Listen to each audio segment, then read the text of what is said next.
আজ হলো ১৬ই জুন মঙ্গলবার। ঠিক ১ বছর আগে দিনটা ছিল সোমবার। আমার জীবনের আরও একটা গুরুত্বপূর্ণ দিন। Hello everyone, welcome to my new video. চলো আজকে কাজের ফাঁকে তোমাদের সঙ্গে আজকের এই দিনটার গল্পটা শেয়ার করি। আজকের দিনে ঠিক ১ বছর আগে আমার ছোট মেয়ে আমার কোল আলো করে এসেছিল। আমার ১ম সন্তান মেয়ে। বড় মেয়ে যখন ৫ বছর বয়স তখন আমি কনসেপ্ট করি। আমার খুব শখ ছিল যেন এবার আমার একটা ছেলে হয়। সব মেয়ের যেমন ইচ্ছা থাকে আমারও তাই ছিল। যাই হোক, আমার ডেলিভারির দিন খুব এক্সাইটেড ছিলাম যে কি হবে না হবে। তারপর যখন ওটি থেকে বের হলাম তখন শুনি আমার মেয়ে হয়েছে। আমার মনটা খারাপ হলেও যখন মেয়েকে দেখি তখন সব দুঃখ কষ্ট কিন্তু আমার চলে যায়। আর সবকিছুর জন্য একটাই কথা বলবো, আল্লাহ যা আমাকে দিয়েছে আলহামদুলিল্লাহ। অনেক মেয়েই আছে সন্তানের জন্য বছরের পর বছর চোখের পানি ফেলে, সেদিক দিয়ে আমি কিন্তু সুখী। আমার মনে কিন্তু কোনো আফসোস নেই যে আমার মেয়ে হয়েছে। প্রথমে একটু কষ্ট লাগছিল, তারপর যখন মেয়েকে দেখি তখন সব কষ্টই আমার চলে যায়। সত্যি কথা বলতে ছেলে হলে যতটা না আনন্দ পেতাম তার থেকেও বেশি এই মেয়েকে নিয়ে আমার কিন্তু সব কষ্ট চলে যায়। সব থেকে বেশি আনন্দ আর জীবনের সবকিছু না পাওয়া জিনিসগুলো কিন্তু আমি পেয়েছি। আজ আমার সেই ছোট্ট সোনাটার জন্মদিন। তবে মা হিসেবে আমি আজ তার জন্য কিছুই করতে পারলাম না। ওই যে আমি কোনো কাজ করি না, কোনো ইনকাম করি না। সত্যি কথা বলতে এমন দিন যে আমার হবে বা আসবে আমি কখনোই ভাবিনি। আমি যদি আজ কোনো ইনকাম করতাম তাহলে নিজের পছন্দ মতো সবকিছু করতাম। কিন্তু আমার ভাগ্যটা ততটা ভালো না। নিজের ইচ্ছা মতো কোনো কিছু করতে আমি পারবো না। জীবনে হয়তো টাকা পয়সা অনেক ইনকাম হবে, আসবে যাবে। কিন্তু আমার সন্তানের এই শৈশব তার এই সময়ে সুন্দর সময়টা আমি কিন্তু আর কখনোই कोई ফিরে পাবো रेगुलर না। पेंटर नहीं। মনটা আজকে খুবই খারাপ।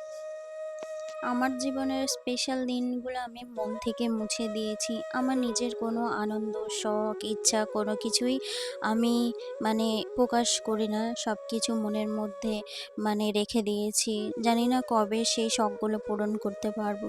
তবে আমার সন্তানদের জন্য খুবই খারাপ লাগে যে মা হিসেবে আমি তাদের জন্য কিছুই করতে পারি না। জানি না সেই দিনটা কবে আসবে নিজের পছন্দ মতো সন্তানদের জন্য কিছু কিনতে পারবো কিংবা সন্তানদের স্পেশাল দিনগুলো সুন্দর कोई করে रेगुलर কাটাতে पेंटर नहीं। পারবো।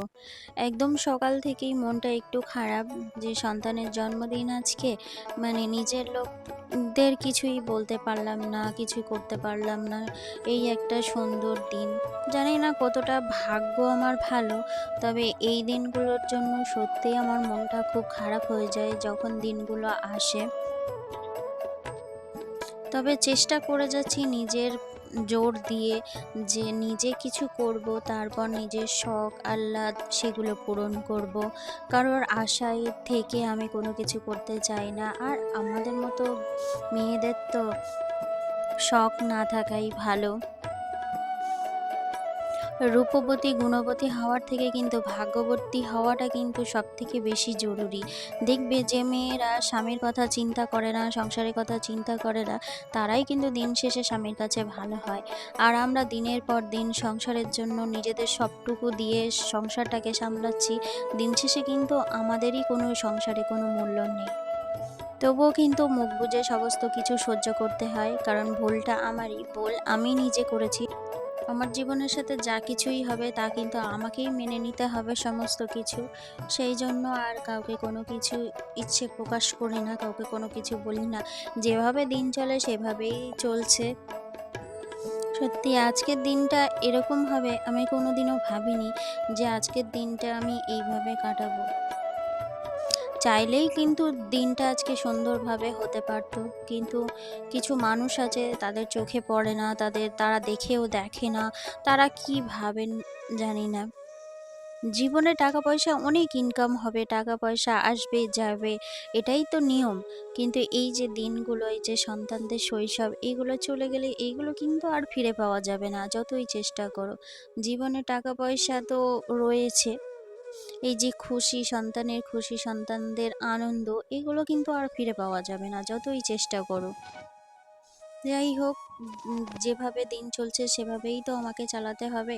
আমি তো আর জোর দিয়ে কোনো কিছু করতে পারবো না। কারণ আমার হাত পা বাঁধা। कोई रख लो আমি कहीं যদি कहीं। আজকে নিজে ইনকাম করতাম তাহলে কিন্তু আজকে সবটা আমি নিজের মনের মতো করেই করতাম। দিনটা আরো স্পেশাল ভাবেই করতাম। রান্নাবান্না শেষ করে একদম আর দুপুরে আর কোনো রকম ভিডিও করিনি।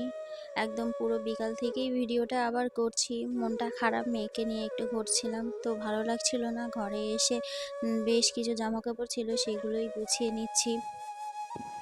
এই ব্লগটা 16 তারিখে, তবে আমি আজকে পোস্ট করব 19 তারিখ। কতটা মানে কি বলবো, মানে ভালো লাগছিল না যে ব্লগটা कोई পোস্ট रख लो করব, कहीं की नहीं। রেডি করা ছিল।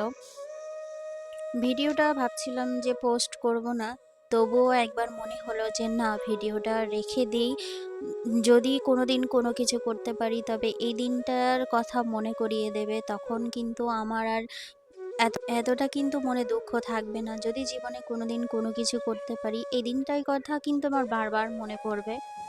তো সোনামাকে নিয়ে বসে ওকে বসিয়ে দিচ্ছি খেলতে। ও একটু খাবার খাচ্ছে আর আমি এদিকে জামাকাপড়গুলো ভালো করে গুছিয়ে নিচ্ছি। জায়গার জিনিস জায়গায় না রাখলে, कोई रख একটা लो कहीं की ঘর नहीं। চারিদিকে এলোমেলো হয়ে থাকলে একদমই ভালো লাগে না।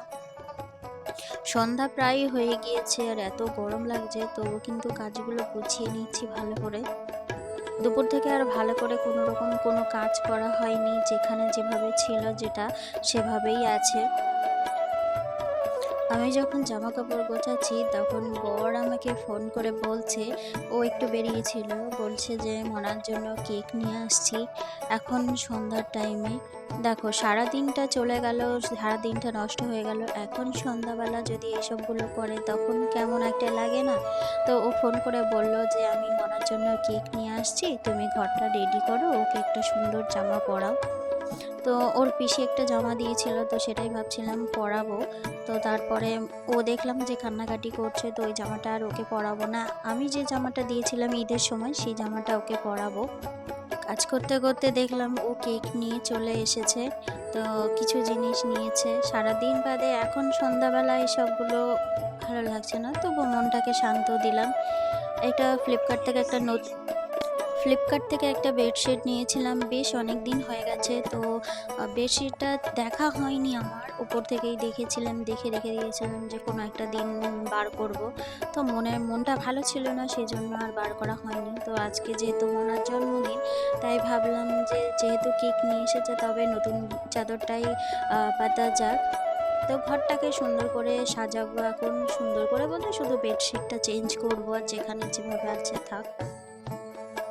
দিনটা কিন্তু আমরা চাইলেই সুন্দরভাবে করে তুলতে পারতাম, কিন্তু ওই যে মন মানসিকতা না থাকলে যা হয় আর কি। তো সন্ধ্যাবেলা কেক নিয়ে এসেছে। যাই হোক, মনা দেখি কতটা কি করতে পারে। বেডশিটটা চেঞ্জ করে বাড়ির সকলকে বললাম, বাড়ি যে কজন আছে, তো সবাইকে নিয়ে আর কি ছোট্ট করে একটা সেলিব্রেশন করা যাক। তো মনাকে এদিকে আমি রেডি করিয়ে দিয়েছি। ও বেশ সুন্দর আনন্দ করছে, আর ওর জানো তো এইসব জামাকাপড় একদম পরতে পছন্দ করে না। আহ, ও কটনের জিনিস পরে, कोई বেশিরভাগ रख लो कहीं की গেঞ্জি नहीं। প্যান্ট এগুলো পরে। তো এই যে ফ্রক জামা বা কোনো হেভি জামা কাপড় ও একদম পরতে চায় না, কান্নাকাটি করছিল বেশ। তো ওকে একটু কেকটা খুলে আমি দেখাচ্ছিলাম, ওদিকে ননদের ছেলেকে ডাকলাম। তো ওরাও দেখে বেশ খুশি হয়েছে, আনন্দ হয়েছে। তো সবাইকে রেডি করিয়ে ডাকলাম। মনে যতই দুঃখ থাক, কষ্ট থাক, সন্তানদের জন্য কিন্তু আমাদের সেই দুঃখ কষ্ট কিন্তু মুছে ফেলতে হবে। তো সবাইকে নিয়েই আর কি সন্ধ্যাটা বেশ ভালোই কাটছিল। মনাও দেখছিলাম বেশ খুশি ছিল, কিন্তু যখনই ওর হাত ধরে টানাটানি করছে তখন ও বেশ কান্নাকাটি করছিল, ভয় পাচ্ছিল।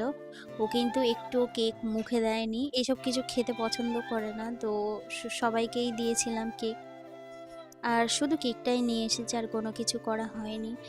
যদি আগে বলতো যে মনার জন্মদিনটা একটু করবে স্পেশাল, তাহলে কিন্তু আমি পায়েস করতাম। বাড়িতে সব ছিল, বলেনি, সেই জন্য আমি আর কোনো কিছু আগ্রহ দেখাইনি।